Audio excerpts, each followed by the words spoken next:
जय हिंद दोस्तों, कैसे हैं आप? आशा करता हूँ कि अच्छे होंगे और मस्त होंगे। तो हमारी जो क्लास चल रही थी, वो जो हमने पिछली क्लास की थी, वो हमने तापमान के जो वितरण के कारक के बारे में जानकारी की और हमने बहुत अच्छे से स्पष्ट भी किया था और आशा है कि आपको समझ में भी आया। और आप अपनी प्रतिक्रिया भी हमें देते रहा करिए, जिससे हम अपने आप को और बेहतर करेंगे और आप तक हम और कुछ अच्छा कंटेंट या अच्छी बेहतर जो है क्या क्लास देने की कोशिश करेंगे। तो हम शुरू करते हैं। तो आज की हमारी जो क्लास होगी वो किस पर होगी? ऊष्मा बजट पर होगी। यानी आज हम बात करने वाले हैं ऊष्मा की। और किस ऊष्मा की? तो हम बात करने वाले हैं ऊष्मा में पृथ्वी की। पृथ्वी की ऊष्मा के बारे में हम आज बात करेंगे कि जो हमारी पृथ्वी है उसका जो ऊष्मा का आय और व्यय का आय व व्यय का आय व व्यय कैसे होता है? आय व व्यय कैसे होता है, ये आज हम जानेंगे कि जो हमारी ऊष्मा पृथ्वी जो हमारी ऊष्मा प्राप्त करती है, तो हम वो कैसे देखेंगे। उसका जो आय और व्यय का तंत्र है वो कैसे देखेंगे। अगर आय व्यय तंत्र की मैं बात करूं, किसकी? पृथ्वी के पृथ्वी के आय व्यय तंत्र की बात करता हूं, यही लिख दे रहे हैं। आय व्यय तंत्र की बात करते हैं तो इसे हम तो कैसे देखेंगे हम? इसी को हम ऊष्मा बजट के नाम से जानते हैं। कैसे जानेंगे? ऊष्मा बजट के। ऊष्मा बजट किसका? वायुमंडल। यहाँ पे मंडलीय वायुमंडलीय ऊष्मा बजट के बारे में देखें। अगर हम इसके आय और व्यय के तंत्र की बात करते हैं, किसके? आय व्यय के स्रोत, तो एक होगा आय स्रोत और दूसरा होगा व्यय स्रोत। कि जो पृथ्वी है हमारी, वो ऊष्मा कहाँ से प्राप्त करती है और वो कहाँ छोड़ती है। अगर मैं इस आय व्यय यानी ऊष्मा की पृथ्वी की बात करता हूँ, तो जो हमारा वायुमंडल का जो औसत तापमान है वो कितना है? औसत तापमान की अगर मैं बात करूं तो हमारा 15 या कहीं कहीं आपको 16 डिग्री सेल्सियस मिल जाएगा, लेकिन यही आपके लिए पर्याप्त है, 15। लेकिन अगर मैं भूगर्भिक काल की बात करूं, भूगर्भिक काल में हमें क्या देखने को मिला है? तो हमें हिम भी यानी हिमकाल और गर्म काल भी मिला है। यानी कि हिम भी, अगर हिम की बात करें तो किसमें? प्लिस्टोसीन में, प्लिस्टोसीन युग में मिला है।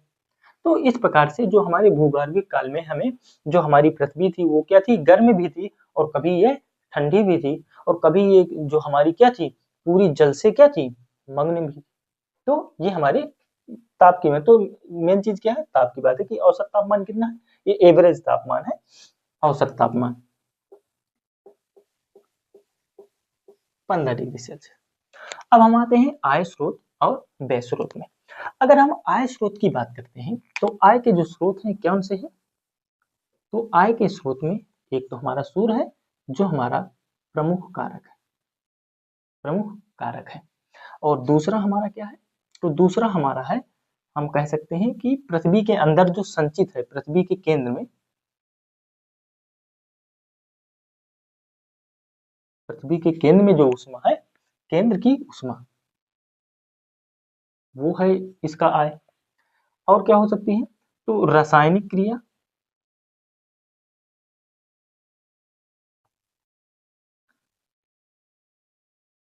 रासायनिक प्रक्रिया, रासायनिक व जैविक प्रक्रिया के द्वारा प्राप्त ऊष्मा,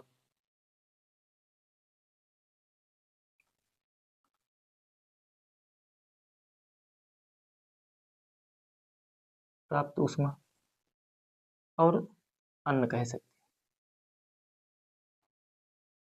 तो जो सूर्य है ये हमारा प्रमुख कारक है। क्या है? प्रमुख कारक है। क्यों? क्योंकि ये जो सारी चीजें हैं, ये जो सारी चीजें हैं वो हमारी क्या है? नगण्य। क्या है, नगण्य, नाम मात्र। इन तीनों का जो हमारा ऊष्मा बजट पर कितना प्रभाव है, नगण्य के बराबर, नाम मात्र के बराबर। मेन किसका है, सूर्य का। तो हम सूर्य से जो हमारी आएगी, तो हमारा फोकस ऊष्मा बजट किस पर रहेगा, सूर्य पर, क्योंकि ये तो नगण्य है। अच्छा, पृथ्वी के केंद्र की ऊष्मा क्या होती है, अब और थोड़ा सा इस पर पहले बात कर लेते हैं, व्यय की बात करते हैं। तो व्यय क्या है, तो अगर हम व्यय में बात करते हैं तो इसका क्या हो सकता है, तो जब ऊष्मा है, जो हमें पृथ्वी की ऊष्मा होगी, तो पृथ्वी की ऊष्मा का क्या होगा, या तो प्रकीर्णन, नहीं, ऊष्मा का हस्तांतरण कर सकते हैं। क्या हो जाएगा, एक पर नहीं करें, हस्तांतरण, हस्तांतरण या रूपांतरण, हस्तांतरण या रूपांतरण। और अंततः जो ऊष्मा है वो अंततः कहाँ जाएगी, अंततः शून्य में, अंततः शून्य में वापसी, शून्य में वापिस। शून्य का मतलब अंतरिक्ष। अंततः जो हमारी पृथ्वी की ऊष्मा है वो कहाँ चली जाएगी, शून्य यानी अंतरिक्ष में वापसी चली जाएगी। यहाँ तक समझ में आया। तो हम यही बात कर रहे थे कि जो हमारी ऊष्मा बजट की बात करते हैं, वायुमंडलीय ऊष्मा बजट की बात करें, तो वायुमंडलीय ऊष्मा बजट में जो आय, एक हमारा स्रोत क्या होगा, आय का, और दूसरा हमारा व्यय का, यानी हम कहाँ से ऊष्मा को ले रहे हैं और कहाँ से हम व्यय कर रहे हैं। तो हमारा जो मुख्य स्रोत है, ऊष्मा बजट का जो मुख्य स्रोत है या मुख्य सोर्स या प्रमुख कारक है, वो क्या है, हमारा सूर्य है। क्योंकि यहीं से ही पृथ्वी को जो ऊष्मा मिलती है वो यहीं से ही सर्वाधिक मिलती है। ऐसा नहीं कि यहाँ से नहीं मिलती, लेकिन इतनी मिलती है कि वो नागण्य है, उसका कोई मतलब नहीं, नाम मात्र की, नागण्य के बराबर मिलती है। उसमें से पृथ्वी के केंद्र की ऊष्मा, अच्छा, पृथ्वी के केंद्र में जब पृथ्वी हमारी उत्पत्ति हुई थी, उस समय वो क्या थी, गर्म थी। तो वो ऊपर तो गर्म हो गई है, लेकिन अभी आंतरिक भाग में अभी भी गर्मी है। आंतरिक जो कोर है और जो मेंटल है, वहां आज भी वो क्या है, तरल है, और वहां पे क्या बनते हैं, लावा रहता है, तो गर्म धधकती है, तो वहां से क्या है, आज भी गर्मी, तो वहां से गर्मी मिल सकती है। दूसरा, रासायनिक व जैविक प्रक्रिया से प्राप्त होता है। रासायनिक प्रक्रियाओं से हो सकता है, जैसे यूरेनियम है, वो विखंडित हो जाए, वो रासायनिक प्रक्रिया, या अन्य रासायनिक प्रक्रियाओं के द्वारा हम क्या प्राप्त कर सकते हैं, ऊष्मा प्राप्त कर सकते हैं पृथ्वी के अंदर से, पृथ्वी से।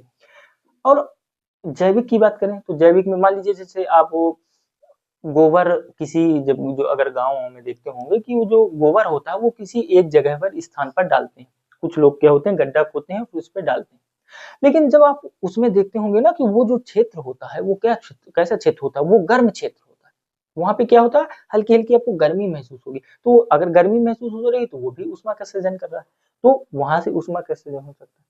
अगर मैं अन्न की बात करता हूँ, तो अन्न में क्या हो सकता है, अन्न में जैसे आप देखते होंगे कि जैसे ज्वार भाटा, चंद्रमा का प्रभाव होता है, तो जब ज्वार भाटा आता है तो ज्वार उठता है और गिरते हैं, ज्वार भाटा आते हैं, तो आपस में वो जो लहर होती है, वो लहरों का पानी में आपस में क्या होता है, घर्षण होता है, जिससे क्या हो सकती है, उष्मा। अगर मैं कहूँ कि ये मैं हूँ, और मैं अगर ऐसे हाथ करूंगा, तो क्या होगा, इससे भी तो उष्मा का सृजन हो रहा है।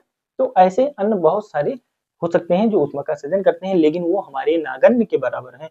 मेन सोर्स हमारा प्रमुख क्या है, सूर्य है। तो इसी पर ध्यान केंद्रित करके हम उष्मा बजट को देखेंगे।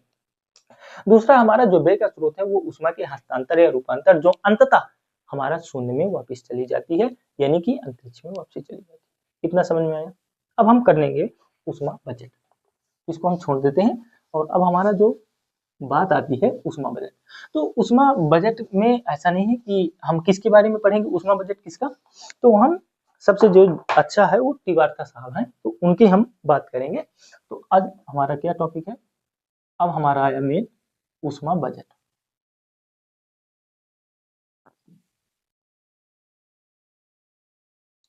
उष्मा बजट, हम उष्मा बजट या इसी को आय व्यय तंत्र या उष्मा आय व्यय तंत्र कहते हैं। इसी को हम क्या बोलते हैं, उष्मा आय व्यय तंत्र या उष्मा बजट कह सकते हैं। और किसके तहत देखेंगे, तो तिवारता, तिवारता साहब।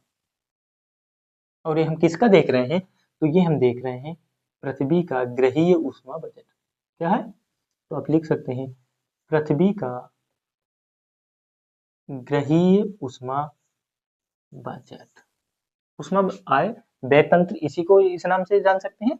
जो हम किसके जो ऊष्मा है ऊष्मा बजट कैसे पढ़ेंगे? तो तीव्रता साहब के हिसाब से पढ़ेंगे।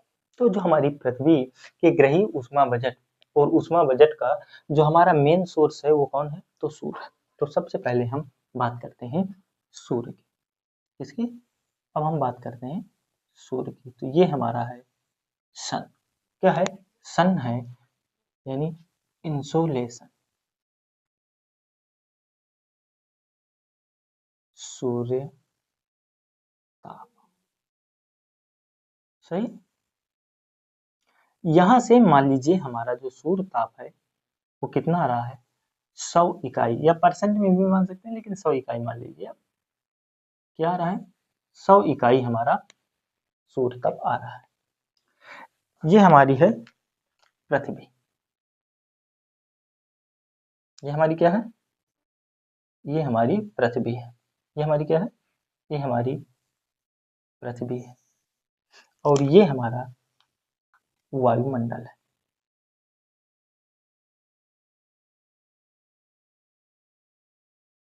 ये 480 किलोमीटर वायुमंडल। और ये भाग कैसा हुआ?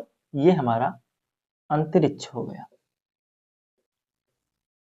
पृथ्वी, पृथ्वी का ये वायुमंडल हो गया, और इसके बाद ये अंतरिक्ष और ये सूर्य हो गया। अब इसी सूर्य से हमारा क्या रहा है? सूर्य तप आ रहा है। अब ये हमारा सूर्य तप है। तो क्या होगा वायुमंडल में जब आप जाएंगे तो वायुमंडल आपको क्या दिखेगा? आपको बादल भी दिखेंगे, और आपको यहाँ पर धूल कण, डस्ट, पराग कण मिलेंगे, वो भी मिलेंगे। और ये हमारी पृथ्वी की सतह है। तो जो हमारा सूर्य तप होता है, जो हमारा सूर्य तप आता है, कितना रहा है? 100 इकाई आ रहा है। तो 100 इकाई जब हमारा किससे टकराता है? बादल से टकराता है। तो बादल से टकरा करके, यानी कि बादल से ही नहीं, कई परावर्तनों से, यानी जो टकरा करके ये बादल से टकराया। इसके बाद और आता है, और हमारा जो है किससे टकराया? हमारा डस्ट से। ये क्या है? ये धूल का डस्ट है। ये क्या है? बादल है। ये यहां से टकरा करके वापस गया, और फिर हमारा आता है और हमारी पृथ्वी की सतह से टकराया और वापस चला गया। 3 स्थितियों में वापस गया। हमारा सौर ताप आया, और ये पहले हमारा बादल से टकराया, और ये धूल कण से टकरा सकता है, और वह हमारी पृथ्वी की सतह से। इससे क्या होता है? जो हमारा बादलों से है, यहाँ से कितना परावर्तन हो जाता है? 27 इकाई यहाँ से क्या हो जाता है? 27 इकाई यहाँ से परावर्तन हो जाता है बादलों से। और जो हमारे डस्ट है, ये हमें 6% सूर्य तप जो होता है हमारा, वो 6 इकाई क्या कर देते हैं? 6 इकाई ये परावर्तन कर, इनसे टकरा करके परावर्तित हो जाता है, और पृथ्वी की सतह पर आकर के, पृथ्वी की सतह पर आता है। और फिर अब मान लीजिए पृथ्वी की सतह है, और यहाँ पर मान लीजिए क्या है? बर्फ की चादर है। तो यहाँ से भी तो परावर्तन होगा। बर्फ की चादर है, सफेद है, तो क्या परावर्तित कर देगी। तो यहाँ से परावर्तित कितनी होती है? 2 इकाई। कितनी? 2 इकाई। और जो क्या, ये हमारी आई, और ये बिना पृथ्वी को क्या किए? गर्म किए बगैर ये क्या चली गई? वापस चली गई कि नहीं? तो ये कितना हो गया? 27, 6, 33, 2, 35। यानी जो ये 35 इकाई है, 35 यूनिट जो है, 35 यूनिट हमारा जो सूर्य तप था, वो बिना पृथ्वी को गर्म किए ही क्या कर गया? वापस चला गया। इसके बाद मान लीजिए ये इतना वापस गया, इतना यहाँ तक क्लियर आया। इसके बाद फिर से हमारी ऊष्मा आती है। कौन सी ऊष्मा? या सौर ऊष्मा, या जो हमारी सौर विकिरण है, सूर्य ताप, ये हमारा आता है। तो यहाँ पर आपने अभी हम इसके जस्ट जो पिछली क्लास थी हमारी, इस पे तापमान पे जो हम वितरण के बारे में बता रहे थे, तो जब हम क्षोभ मंडल देखे तो वहां पर तो ठीक था, लेकिन आयन मंडल क्या किया? वहां पर तापमान को उसने सोखा कि नहीं सोखा? तापमान को क्या किया, तापमान से क्रिया किया, ताप से क्रिया किया, तो ताप का वो क्या किया होगा, अवशोषण किया होगा। जब हम आयन मंडल, तो आयन मंडल भी तो अवशोषण किया, तभी तो वहां से तापमान बढ़ा, जैसे समताप ओजोन मंडल में वैसे आयन मंडल में। तो क्या करते हैं कि यहाँ पर ये क्या है, यहाँ पर ये हमारा क्या है, वायुमंडल है। तो वायुमंडल ये क्या है हमारा, वायुमंडल, ये तो पूरा वायुमंडल है ना। तो जो ऊष्मा आती है वो वायुमंडल में भी क्या करती है, वायुमंडल में भी हमारी 14 यूनिट यानी 14 इकाई हमारा कौन ले लेता है, तो 14 इकाई हमारा ले लेता है वायुमंडल, ग्रहण करता है। तो ये 14 मन क्या करता है, ये वायुमंडल क्या कर लेता है, ग्रहण करता है। अच्छा, कौन वायुमंडल में कौन ग्रहण करता है, वो भी हम बता दे रहे हैं। तो जो हमारा सूर्य से तप आता है, सूर्य तप आता है, वो हमारा हमने ये देख लिया। अब हम वायुमंडल की बात कर रहे थे। तो वायुमंडल में, जैसे वायुमंडल में आता है, तो ये हमारा 14 पर जो यूनिट होती है। अब देखो ये जो थी, ये हमारा क्या थे, बिना गर्म किए हुए था। जो अब ये हमारे वायुमंडल को गर्म करेगा। अब ये हमारा जो वायुमंडल ग्रहण करता है, कैसे करता है, हम जैसे हमने आयन मंडल में देखा, हमने ओजोन मंडल में देखा, समताप मंडल के ओजोन परत में देखा, वहां पर क्या कर रहा था, वायुमंडल से ताप को ग्रहण ही तो कर रहा था, तभी तो ऊष्मा बढ़ रही थी। वैसे ही हम कह रहे हैं कि जैसे यहाँ पर क्या है, मान लीजिए हमारी आर्द्रता, अधिक आर्द्र वायुमंडल है हमारा, वायुमंडल कैसा है, अधिक आर्द्र है। तो जब आर्द्रता अधिक होगी तो ताप का शोषण अधिक होगा कि नहीं होगा, तो ताप का अवशोषण जो होगा वो भी अधिक होगा।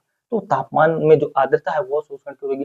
यहाँ पर जलवाष्प भी घूम रहा होगा, जलवाष्प, तो जलवाष्प में जब वो जाएगा तो जलवाष्प भी क्या करेगा, उस ऊष्मा का अवशोषण करेगा। तो इस प्रकार से जो हमारा वायुमंडल होता है, वो हमारे जो सौर ताप के क्या 14 यूनिट को, कितने 14 यूनिट यानी 14 इकाई वायुमंडल क्या कर लेता है, ऊष्मा यानी सूर्य की ऊष्मा को क्या कर लेता है, सोख लेता है या अवशोषण करता है या ग्रहण कर लेता है। इसके बाद 14 यूनिट जब ग्रहण कर लेगा, इसके बाद बचेगा कितना, और जितना बचता है वो पूरा का पूरा अब पृथ्वी को प्राप्त होता है। तो कितना बचा, तो 35 और 35 14 कितना हो गया, 49, यानी कि कितना बचा, 51।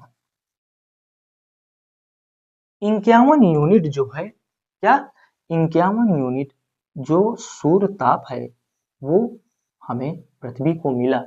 100 इकाई में से कट छट करके कितना आया, 51%, यानी 51% या 51 इकाई हमारा पृथ्वी को प्राप्त हुआ। अब पृथ्वी जब 51 इकाई सूर्य ताप पाती है, तो ये पृथ्वी क्या होगी, इस टेम्परेचर से ताप क्या हो जाएगा, बढ़ जाएगा, यानी ये पृथ्वी क्या हो गई, अब पृथ्वी की जो सतह है वो क्या हो गई, गर्म। पृथ्वी की सतह जब हमारे सूर्य तप के संपर्क में आई तो गर्म हो गई। और जब पृथ्वी हमारी गर्म होती है, तो यहाँ पर जो हमारी घूम रही होगी वायु, क्या, जो हमारी वायु यहाँ घूम रही होगी, वो क्या होगी, इस पृथ्वी की सतह से डायरेक्ट संपर्क में आकर के गर्म होगी कि नहीं होगी, तो ये हमारी गर्म भी होगी। अगर ये गर्म हो जाएगी तो हमारी कौन सी क्रिया होती है, जब डायरेक्ट होता है, गर्म होता है, तब उस स्थिति को यहाँ पर क्या हो जाएगा, चालन हो जाएगा। क्या होगा, चालन होगा। और जब चालन होगा तो स्वाभाविक सी बात है, इस पर क्या होगा, संवहन भी होगा। तो चालन भी हुआ और संवहन भी होगा, चालन भी होगा और संवहन होगा। तो जब संवहन होगा, क्या होगा, जब संवहन होगा, यहाँ क्या होगा, हर जगह चालन और संवहन होगा। जब चालन और संवहन होता है तो एक बिना माध्यम की तीसरी अवस्था, जिस पर विकिरण जिसे हम कहते हैं, तो सौर के द्वारा विकिरण आ रहा था, जिसे हम सूर्य ताप कहते थे, या उसी को हम सौर विकिरण कहते हैं। लेकिन पृथ्वी गर्म हो गई। अब ये पृथ्वी अपने आप को क्या करेगी, अपने आप को ठंडी करने की कोशिश करेगी। भाई ये तो गर्म हो गई, हमें मिली 51, गर्म हो गई, लेकिन अब ये पृथ्वी ठंडी होना चाहती है, तो क्या करेगी, यही पृथ्वी जब ठंडी होगी तो इसका क्या करेगी, चालन संवहन होगा, और इसके साथ ही यहाँ से क्या होगा, विकिरण होगा। क्या होगा, विकिरण होगा, वायुओं का, ऊष्मा का क्या होगा, विकिरण होगा। और इसी विकिरण को हम क्या बोलते हैं, पार्थिव विकिरण। क्यों, क्योंकि यहाँ से जो ऊष्मा का, जो ऊष्मा रिलीज करने वाली कौन है, पृथ्वी है, इसलिए इसको पार्थिव विकिरण यानी पृथ्वी के द्वारा ऊष्मा का विकिरण कहा जाता है या पार्थिव विकिरण कहते हैं। समझ गए? तो अभी तक हम सौर विकिरण, क्योंकि सूर्य से आ रहा था तो हम सौर विकिरण, अब पृथ्वी से जो हमारा ऊष्मा रिलीज हो रही, इसलिए उसको हम पार्थिव विकिरण कहते हैं। तो इस प्रकार से हमने देखा कि जो हमारी 14 यूनिट थी वो वायुमंडल ग्रहण कर ली थी, और चालन और संवहन के माध्यम से हम कितना 34 यूनिट ऊष्मा, जो 34 यूनिट ऊष्मा है वो रिलीज कर रहे हैं। कहाँ रिलीज कर रहे हैं? कैसे? तो हम 34 यूनिट चालन और संवहन से पृथ्वी का जो 51% गर्म हुआ, उस 51% में हमने क्या किया, 34% जो था वो चालन और संवहन से, और बची 17 यूनिट, जो 17 यूनिट बच रही थी वो हम किससे कर दिए, वो पार्थिव विकिरण से हो गई। तो 34% चालन और संवहन से पृथ्वी ने अपनी ऊष्मा को रिलीज किया, और 17% पार्थिव विकिरण के से रिलीज कर दिया, और 14% वायुमंडल ग्रहण किए हुए। तो देखो, अभी ये तो पार्थिव विकिरण अंतरिक्ष में चली गई, लेकिन अभी ये हमारी अंतरिक्ष में नहीं गई। क्यों? क्योंकि ये अभी हमारी कहाँ फंसी पड़ी है, ये वायुमंडल में फंसी हुई। कहाँ फंस गई हैं? वायुमंडल में फंसी हुई हैं। लेकिन इनका क्या होगा, ये अंततः तो जाएंगी। कहाँ? ये अंतरिक्ष में या शून्य में तो जाएंगी। तो ये हमारी 34 है और ये 14 है, ये कितना हो गया, 34 14 48। तो 48 यूनिट जो है वो वायुमंडल में फंसा रहता है, जो हमारा बाद में क्या होता है, ये सभी 48 यूनिट, ये भी इसको भी पृथ्वी क्या कर देती है, रिलीज कर देती है। तो पहले हमारा 35%, 35 प्लस 17 प्लस 18 48 कितना हो गया, 7 5 12 8 20, यानी ये हमारा कितना हो गया, 100 यूनिट। कैसा? 100 यूनिट हमारा कंप्लीट हुआ, या 100 इकाई। यानी सूर्य से हमने जितनी ऊष्मा ली थी, वो सभी की सभी क्या कर दिए, परावर्तित कर दिए कि नहीं कर दिए? हाँ, कर दिए। लेकिन जो हमने शुरुआती में देखा कि वो बादल से रिफ्लेक्ट होके चला गया, धूल कण से रिफ्लेक्ट होके चला गया, और हमारी सतह पर आया, मान लीजिए वहां पर बर्फ की चादर है, वहां से परावर्तित हो गया, या फिर सौर जो होता है उसे किसी कारण जो पृथ्वी की सतह से किसी कारणवश रिफ्लेक्ट करके चला गया, जिस पर उसका कोई योगदान नहीं है किसमें, पृथ्वी के गर्म करने में। तो 35% ऐसा है जो पृथ्वी को बिना गर्म किए ही कहाँ चला गया, अंतरिक्ष में, शून्य में चला गया। और इसी को जो बिना पृथ्वी को गर्म किए चला जाता है, उसी को हम एल्बिडो कहते हैं। क्या कहते हैं? एल्बिडो। ये हिंदी में इसी को धवलता कहा जाता है। और ये हमारा धवलता प्रकीर्णन व परावर्तन से होता है। परावर्तन या प्रत्यावर्तन। समझ गए? तो जो हमने 100 इकाई ली थी, वो 100 इकाई क्या कर दी हमने, उसमें रिलीज भी कर दिया। तो जितना हम लिए थे उतना हम रिलीज भी कर दिए। अब बात यहाँ पे एक चीज और आती है कि जो हमारी ऊष्मा पृथ्वी, जो सूर्य की ऊष्मा जब आई, तो वो वायुमंडल को गर्म करती है, कि जो हमारी पृथ्वी के द्वारा जब ऊष्मा रिलीज की जाती है, तो जो हमारा पार्थिव विकिरण होता है उससे ऊष्मा, जो हमारी वायुमंडल गर्म होता है।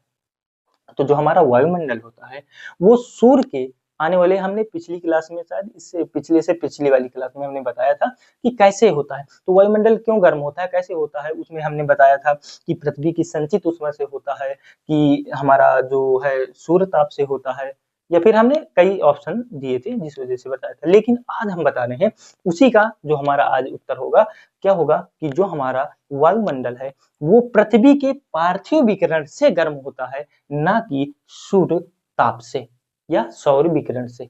तो हमारा जो वायुमंडल है वो हमारी वायुमंडल किससे गर्म होता है, हमारा वायुमंडल पार्थिव विकिरण से गर्म होता है, ना कि सौर विकिरण या सूर्य ताप से।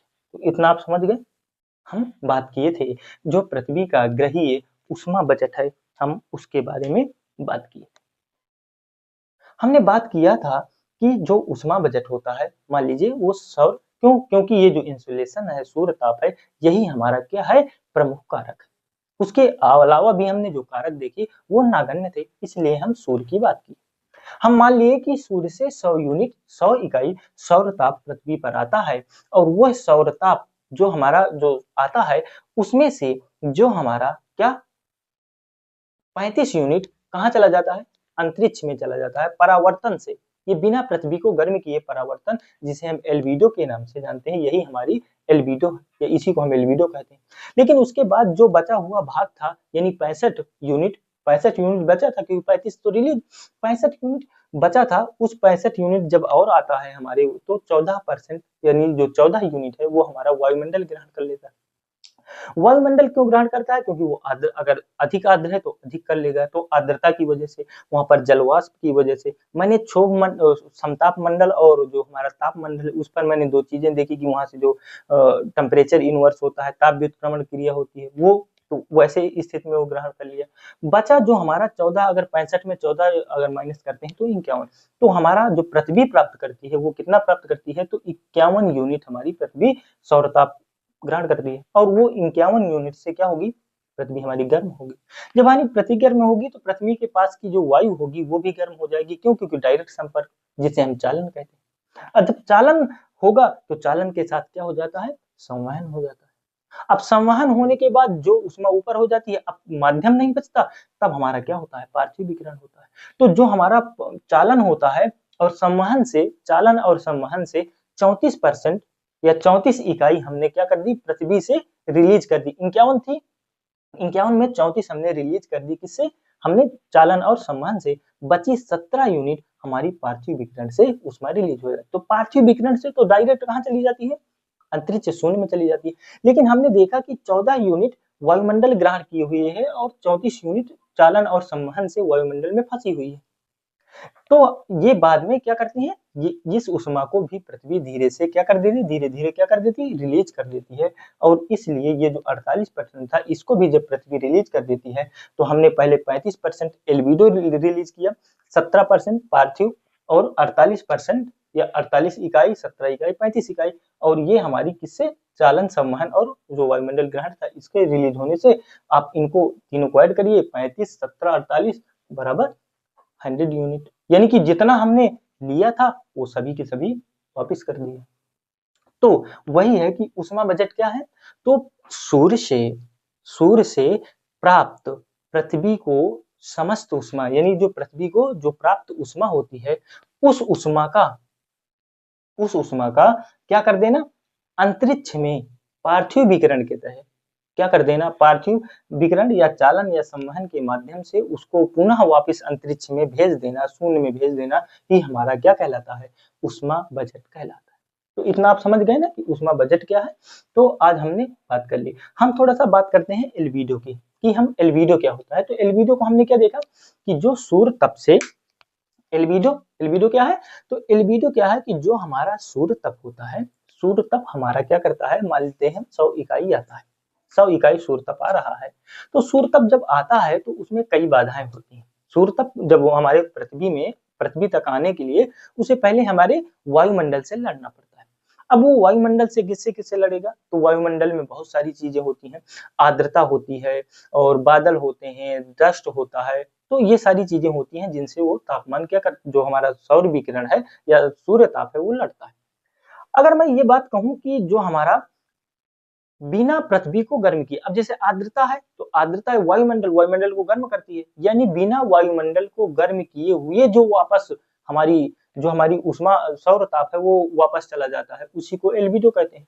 तो जो हमारा पहला मान लीजिए बादल है, तो बादल से क्या होता है, बादल से हमारा जब वो क्या करता है, सूर्य आता है तो रिफ्लेक्ट हो करके रिफ्लेक्शन होता है और 27% यूनिट जो हमारी है सूर्य ताप की, 100 इकाई में से 27 इकाई वो किससे चली जाती है, बादल से रिफ्लेक्ट होके। धूल से कितनी रिफ्लेक्ट होती है, धूल से हमारी 6 यूनिट रिफ्लेक्ट होती है। और जब हम पृथ्वी की सतह पर आता है और वहां पे मान लीजिए बर्फ की चादर है तो वहां से रिफ्लेक्ट होगी, तो वो कितनी, 2 यूनिट होती है।